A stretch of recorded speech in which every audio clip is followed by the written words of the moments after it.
Demandez à Dieu ce qui va compter. Shalom bien-aimés dans le Seigneur. Notre méditation du jour s'intitule « Demandez à Dieu ce qui va compter ». Nous tirons notre texte dans Marc chapitre 10 verset 51 qui nous dit ceci. Jésus prenant la parole lui dit « Que veux-tu que je te fasse ?» Rabouni lui répondit l'aveugle « Que je recouvre la vue. » Alléluia. Bartimée n'a pas demandé à Jésus de l'argent ou des habits. Il lui dit « Que je recouvre la vue. » En effet, avec ses yeux, Bartimée peut lui-même chercher son argent, s'habiller, bâtir sa vie et accomplir sa destinée. Frères, vous devez apprendre à demander à Dieu des miracles qui vont changer non pas votre saison actuelle, mais votre vie entière. On n'améliore pas sa vie en laissant sa foi formuler n'importe quelle demande envers Dieu. Peut-être que vous êtes dans une saison de votre vie où vous avez besoin de demander à Dieu la nourriture, les habits, les chaussures pour vous aider à progresser et poursuivre votre destinée.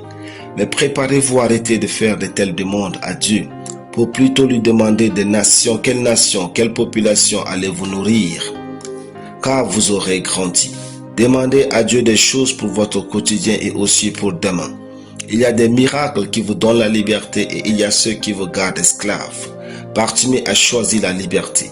Ayez des sujets de prière véritables et dignes de Dieu afin qu'il vous guide dans la liberté et la dignité en Christ. Espérez davantage de la vie, même lorsque vous vous considérez comme insignifiant témoin d'une véritable foi. Bartimée a tiré le meilleur de Jésus.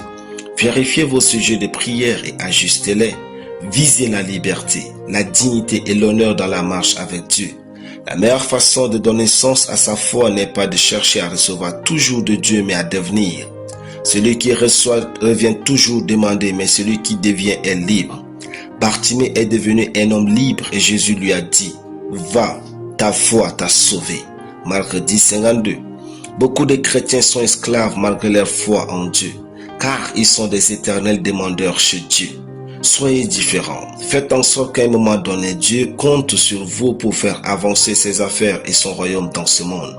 Parce que vous lui avez demandé grand, il vous a donc béni. Et vous avez établi un système automatique d'enrichissement sur la terre au travers des entreprises et des empires générationnels. Alléluia. Prions. Merci Seigneur pour ma foi. Je marche avec toi pour la liberté, la dignité et l'abondance durable au nom de Jésus. Amen. La lecture biblique en une année. Job chapitre 41 à Job chapitre 42. Soyez bénis. C'était le pain du ciel.